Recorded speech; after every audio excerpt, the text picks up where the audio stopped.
El perro de la locura, basado en la historia original de Trejo Samuel.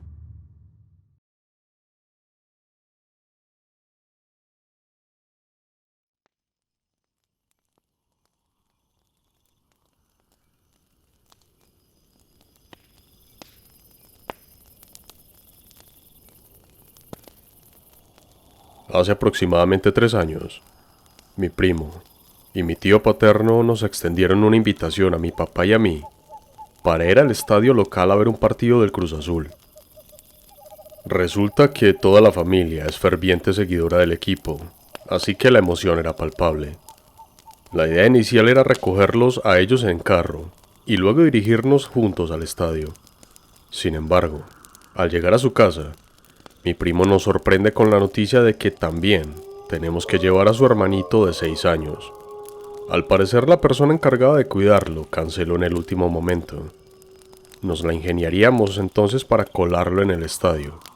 Después de todo, si encontrábamos alguna resistencia, siempre existía la opción de recurrir a la reventa.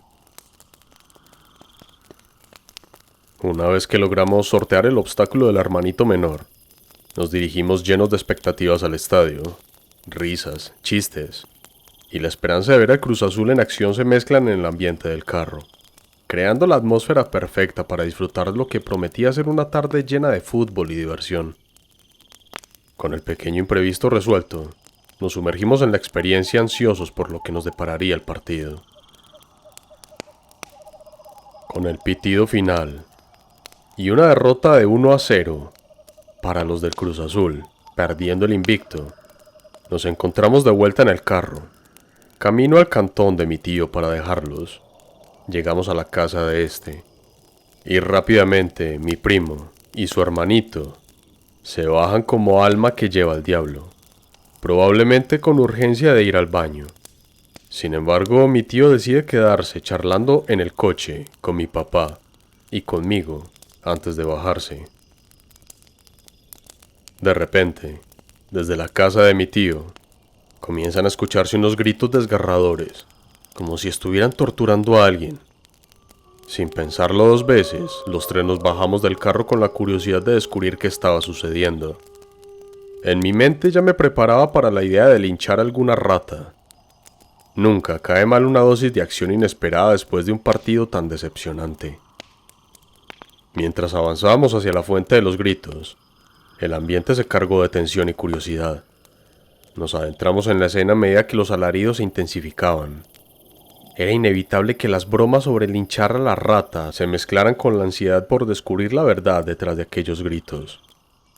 ¿Estábamos ante una pelea vecinal? ¿Una broma pesada o algo más inesperado? Las preguntas volaban por el aire mientras avanzábamos, preparados para lo que sea que nos aguardara en la casa del tío.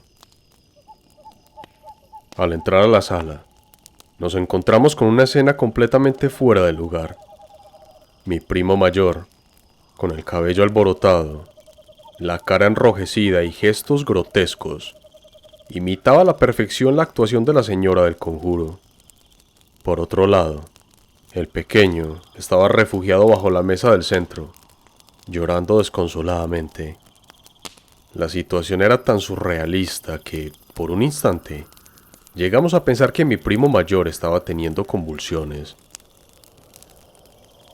Actuamos rápidamente, sin saber exactamente qué hacer.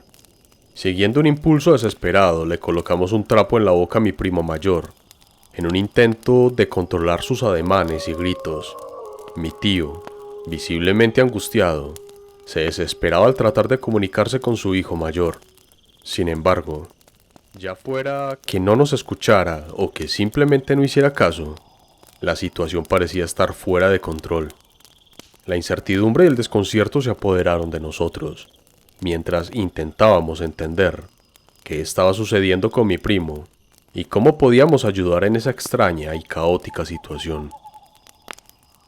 Tuvimos que atar a mi primo a la silla, por las convulsiones y movimientos bruscos que hacía. Nos encontrábamos en un momento de desconcierto total, aunque inicialmente había continuado gritando y contorsionándose. Finalmente, después de un rato, se calmó y sus gritos se transformaron en sollozos silenciosos. La situación, lejos de aclararse, se volvía aún más confusa. Intentamos una y otra vez comunicarnos con él, pero no obteníamos respuesta. Mi tío, que estaba al borde de la desesperación, no dejaba de llamar a su hijo por su nombre, como si la simple repetición pudiera romper la extraña barrera que parecía separarnos de mi primo. Mientras tanto, el más pequeño, todavía asustado y confundido, observaba la escena con los ojos llorosos.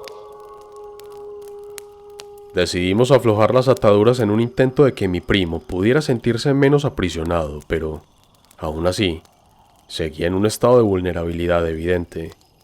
La impotencia se apoderaba de nosotros mientras buscábamos respuestas en medio de un episodio que desafiaba toda lógica conocida. En nuestros rostros solo se veía preocupación e incertidumbre mientras aguardábamos, con la esperanza de que esta extraña y perturbadora situación llegara a su fin. Al primito pequeño, que todavía andaba llorando, pero ya más calmado, le preguntamos qué había sucedido, y su narración aportó un nuevo elemento aún más desconcertante a la situación. Según él, al llegar a casa, se encontraron con la inusual escena de su perro devorando cereal. Este detalle, al mencionarlo, provocó una reacción inmediata en mi primo mayor, quien volvió a alborotar su comportamiento descontrolado. A estas alturas, la confusión y el miedo se intensificaban, y nuestras acciones se volvían más urgentes. Con la incertidumbre dominando el ambiente, decidimos llamar a una ambulancia, pues la salud mental de mi primo era motivo de gran preocupación. Mientras esperábamos la ayuda profesional, tratábamos de mantener la calma y consolar al primito menor, quien aún estaba bastante afectado por la extraña escena que había presenciado en su hogar.